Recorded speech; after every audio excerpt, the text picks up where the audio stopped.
Espírito Santo,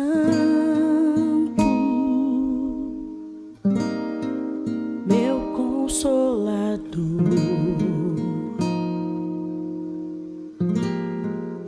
Espírito Santo,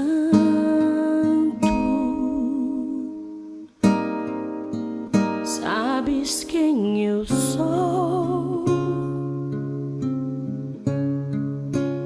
e mesmo assim se importas comigo,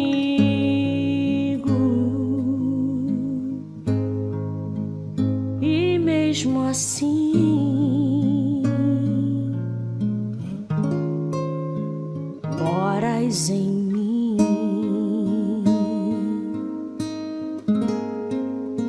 Tu és santo,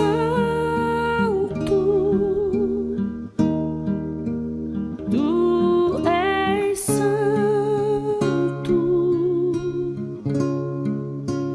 Que outra palavra se faz necessária pra te descrever?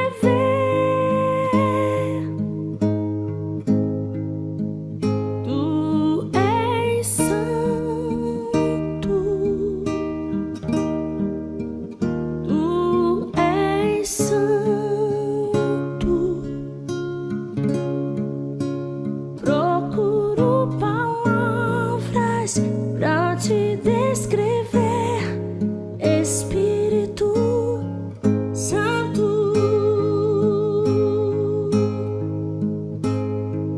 Amigo, abrigo, renovo, consolo, Espírito Santo de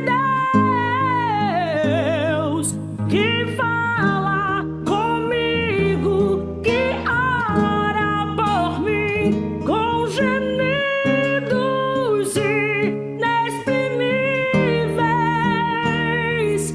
Em todos os momentos vem me convencer que sou dependente de Deus.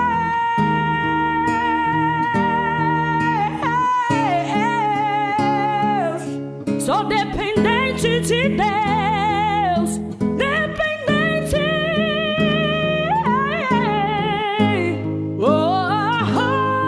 Não te afastes de mim, não te retires de mim, Espírito Santo, Espírito Santo de Deus. Não te afastes de mim, não te retires de mim, Espírito Santo, Espírito Santo. Tu és santo, tu és santo. E outra palavra se faz necessária pra te descrever.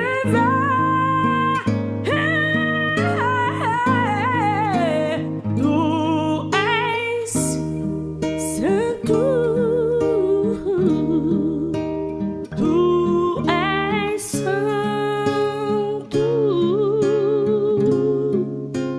Procuro palavras pra te descrever, Espírito Santo.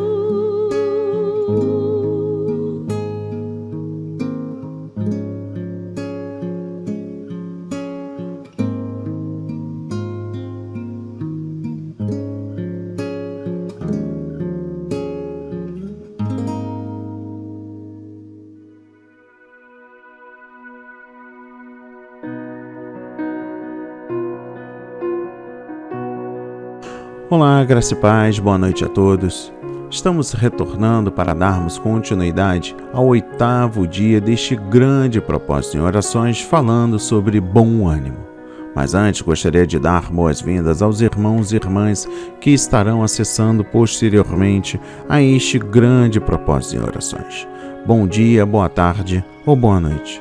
Não sei exatamente o horário do clique, mas eu creio poderosamente que há de edificar a sua vida, que há de restaurar a sua fé, sua confiança naquele que é fiel para cumprir aquilo que prometeu.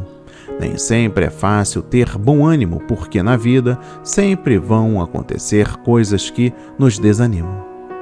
Ficar desanimado às vezes é normal, mas não podemos viver a vida desanimados, pois essa não é a vontade de Deus para nós. Temos que aprender a lutar contra tudo aquilo que nos impede de viver a vida que Deus tem para nós. Isso significa que, mesmo desanimados, temos que buscar a face do Senhor. Não podemos desistir.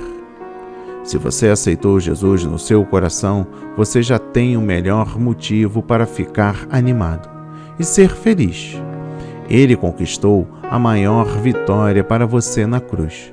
Já não existe condenação na tua vida e a eternidade no céu já está garantida.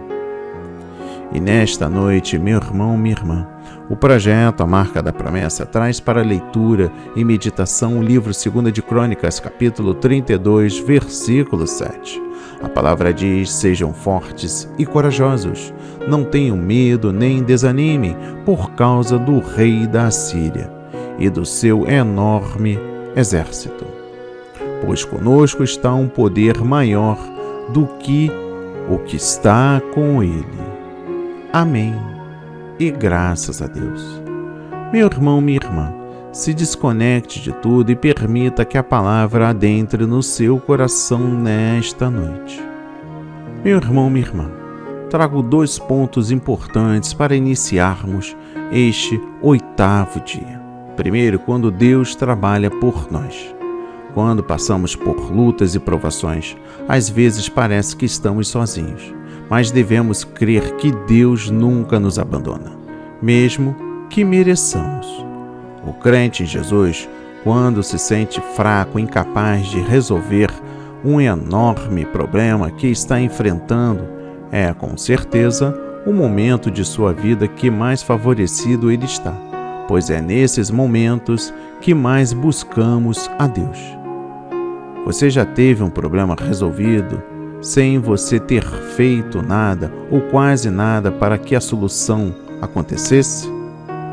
O tema-chave, o texto bíblico desta noite, Deus não diz que vai ajudar a guerrear, mas sim que Ele próprio vai guerrear por nós. Um segundo ponto importante, quando Deus trabalha em nós. Às vezes passamos por lutas para que sejamos moldados por Deus. Por exemplo, Deus trabalha em nosso caráter, nos transformando em pessoas melhores. Veja o exemplo de humildade de Jesus. A maior expressão de Deus que podemos admirar é a expressão de Jesus na terra. Vamos pensar em Jesus nos últimos momentos. Ele se reúne com os seus discípulos, pega uma toalha e começa a lavar os pés dos discípulos. Naquela época, as ruas eram de terra, os sapatos eram abertos, usavam sandálias e não usavam cadeira e mesa para comer. A comida era colocada ao chão e se sentavam também no chão, e os pés ficavam perto da comida, e por isso era comum os serviçais da casa lavarem os pés dos visitantes. E Jesus se coloca na disposição de servo e lava os pés de seus discípulos. Onde Deus tem te moldado? Reflita.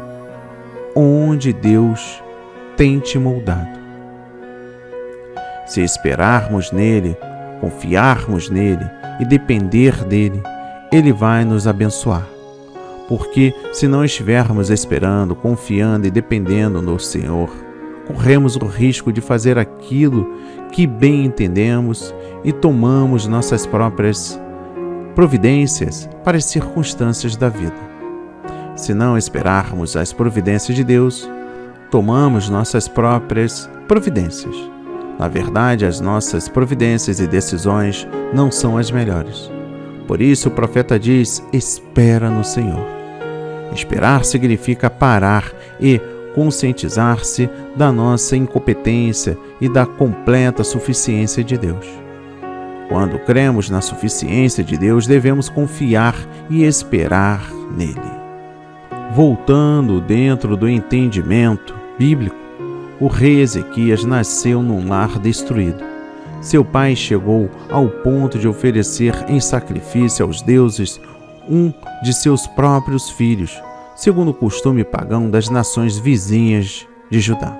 Fez aliança com reis inimigos, lhe pedindo auxílio. Presenteou ao rei da Assíria com a prata e ouro do templo do Senhor e do palácio. Arquitetou o altar pagão, desprezou o altar do Senhor. Formou altos por todo o estado e edificou o altar aos deuses de Damasco.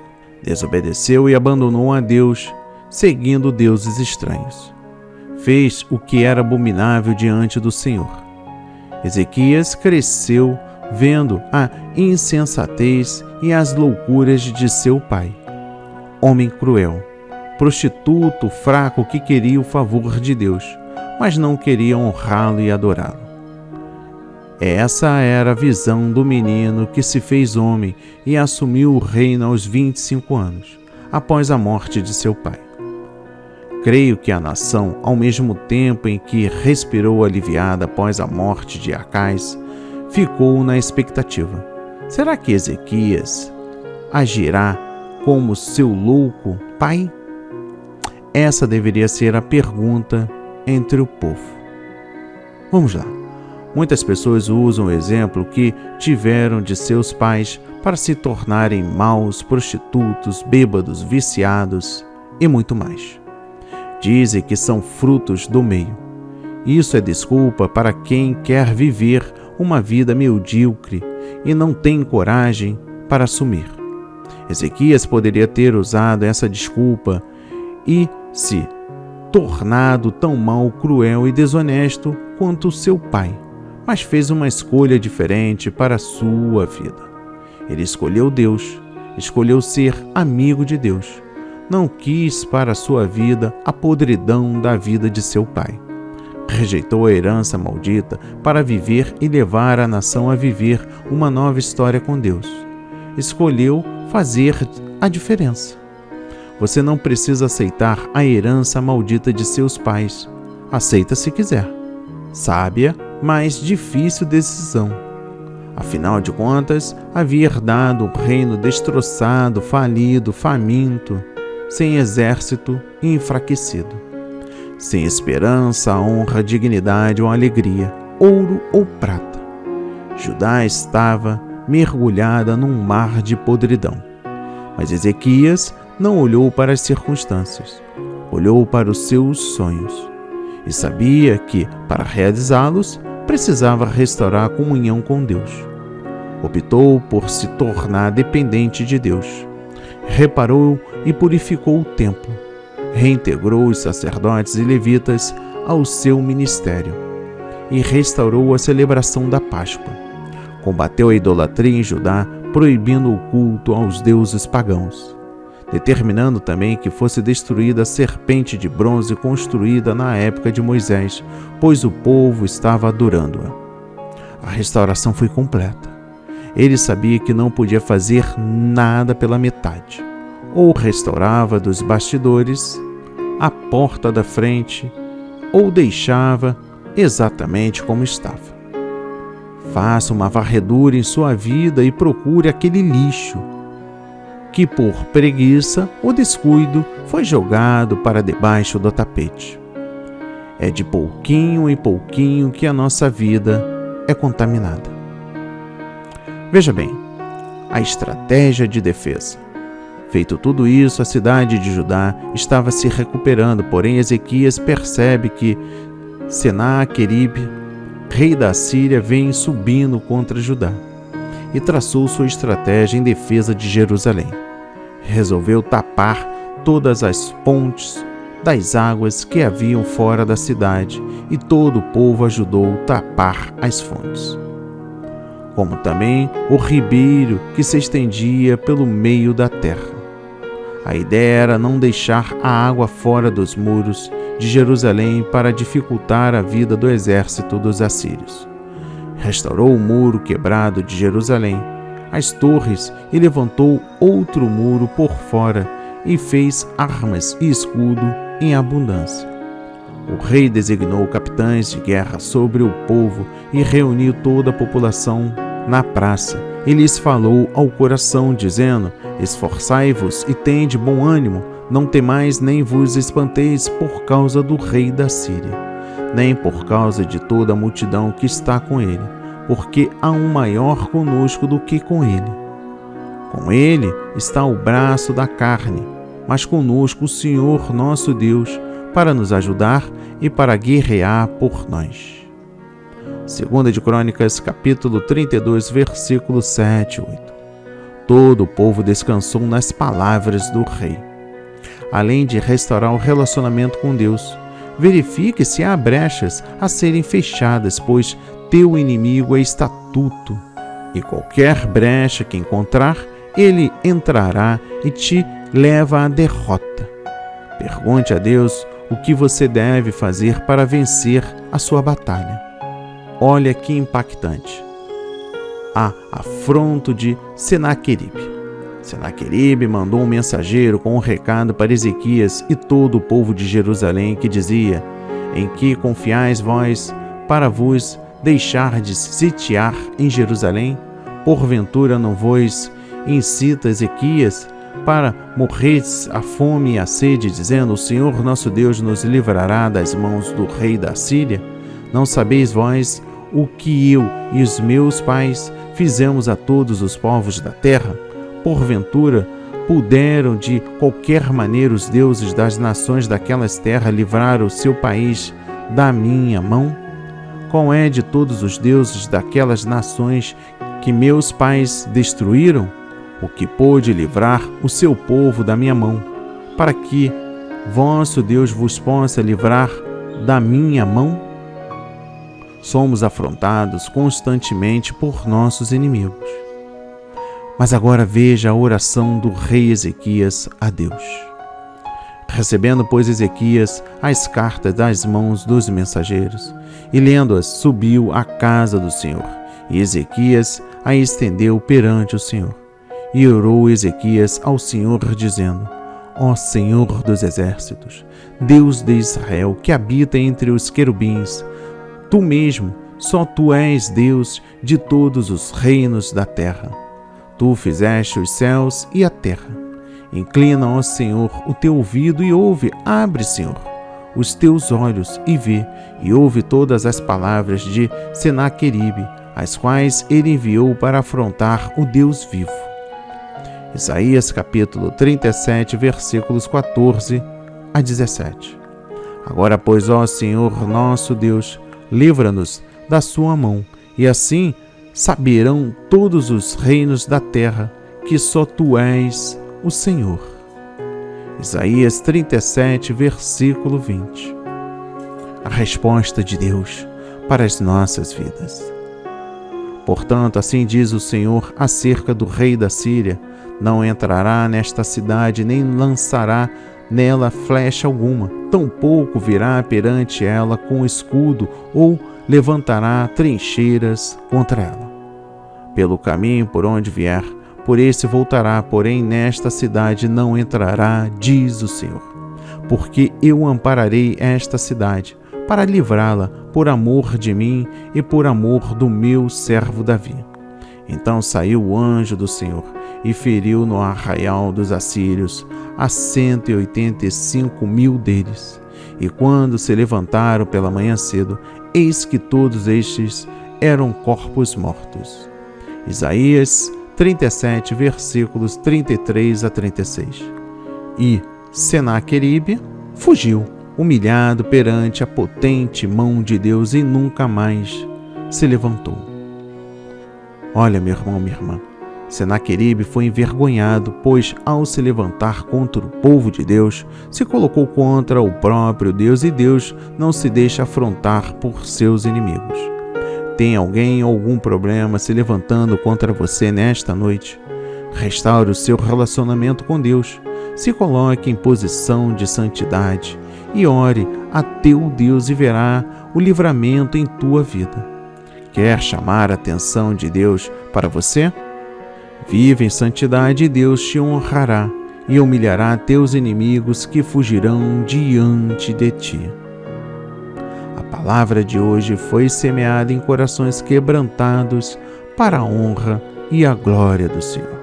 Assim seja, assim diz o Senhor. Amém.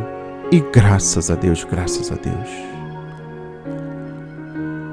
Senhor Jesus, estamos iniciando agora a oração após esta linda reflexão.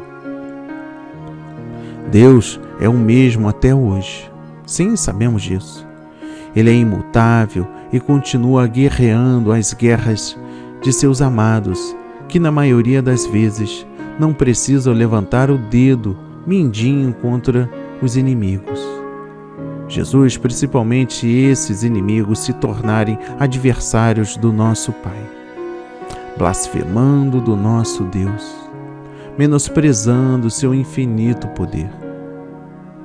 Sabemos, Senhor, da nossa parte é reconhecer que Jesus, Tu és Deus, é Filho de Deus e que foi ressuscitado dos mortos para pagar pelos nossos pecados e nos salvar. Que a palavra de hoje, Senhor, seja tocada em corações quebrantados, que possamos nos converter, nos arrepender e permitir que o Senhor seja o governante de nossas vidas. Louvamos e agradecemos o seu santo nome. Amém. E graças a Deus, graças a Deus, graças a Deus, graças a Deus, graças a Deus.